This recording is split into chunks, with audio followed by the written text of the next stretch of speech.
আমার বাড়ির সিঁড়ির সামনে আমি এরকম বড় একটি ফুল গাছ রেখে দিয়েছি এবং গাছের মধ্যে অনেক অনেক ফুল দেখতে খুব সুন্দর লাগে। আপনারাও সিঁড়ির পাশে এরকম একটি ফুল গাছ রাখতে পারেন। 3 রঙের টিউলিপ ফুল গাছ এনেছিলাম, সেগুলো ফুল ফুটে শেষ হয়ে গেছে। এখন এগুলো রিপোর্ট করব। ছোট টব থেকে যদি এগুলো বড় টবে রাখি তাহলে আগামী বছর খুব সুন্দর ফুল ধরবে।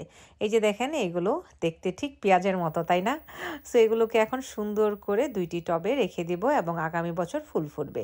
এই যে গাছগুলো এখন মাটির নিচে দিয়ে দিলাম, আর এখানে এখন উপরে একটু মাটি দিয়ে নিব আরো। এই যে আরো মাটি দিয়ে দিলাম টবগুলোতে, যাতে গাছের গোড়াটা মাটির নিচে থাকে, তাহলে কিন্তু আগামী বছর পর্যন্ত এটা জীবিত থাকবে, কোনোই সমস্যা হবে না।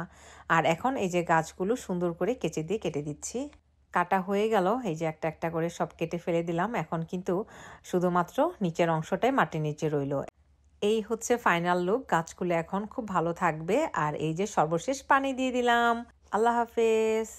আজকে রান্না করেছি বেবি চিকেন এবং সাথে দিয়েছি আলু। আলু দিয়ে বেবি চিকেন খেতে খুব ভালো লাগে। আমি আসলে বিক্রমপুরের মেয়ে, সো মুন্সিগঞ্জে কিন্তু আলুর জন্য বিখ্যাত, সবাই জানে এটা। সো আমার কাছে আলু খুবই পছন্দ, আলু দিয়ে ভর্তা করতে এবং আলু দিয়ে মাছ, আলু দিয়ে মাংস, সব কিছুতেই আলু দরকার হয় আমাদের মুন্সিগঞ্জের মানুষের।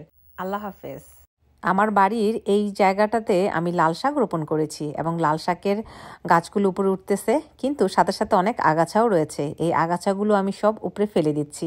আপনারাও ঠিক আপনাদের লাইফে যদি এরকম আগাছা থাকে সেগুলোকে উপরে ফেলে দিবেন, তাহলে আপনি সামনে এগিয়ে যেতে পারবেন। আর আপনি যদি আগাছাগুলো উপরে ফেলে না দেন তাহলে কিন্তু সামনে এগিয়ে যেতে পারবেন না। তাই বলবো, গাছের সাথে সাথে আপনি আপনার নিজেরও পরিচর্যা করুন, নিজের যত্ন নেন, নিজে ঠিকভাবে খাওয়া দাওয়া করুন এবং নিজের ডক্টরের কাছে যান নিয়মিত। এভাবে করে আপনি আপনার নিজের যত্ন নিলে তাহলে কিন্তু আপনি সুস্থ থাকবেন, ভালো থাকবেন, ঠিক এই গাছের মতো।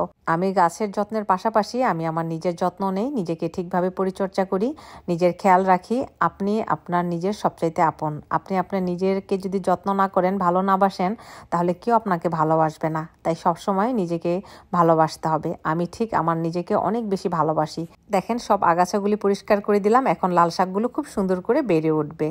আমেরিকার স্কুলগুলোতে ছোটবেলা থেকে বেবিদেরকে শেখানো হয় কিভাবে একটি সিড থেকে গাছে রূপান্তরিত হয়। বাচ্চাদেরকে দিয়ে তারা একটি সিড রোপণ করায় গাছে এবং নিয়মিত পানি দেওয়ায়, এবং তারপরে সেই গাছটা যখন বড় হয় তখন বেবিরা বাসায় নিয়ে আসে এবং মাকে সেটা উপহার দেয়।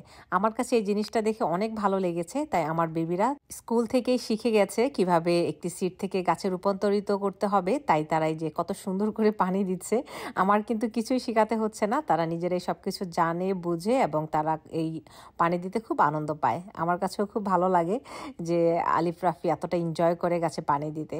আপনারাও আপনাদের বেবিদেরকে এভাবে পানি দেওয়া শেখাতে পারেন, দেখবেন তারা খুব আনন্দ পাচ্ছে এবং তারা সবকিছু শিখতেছে।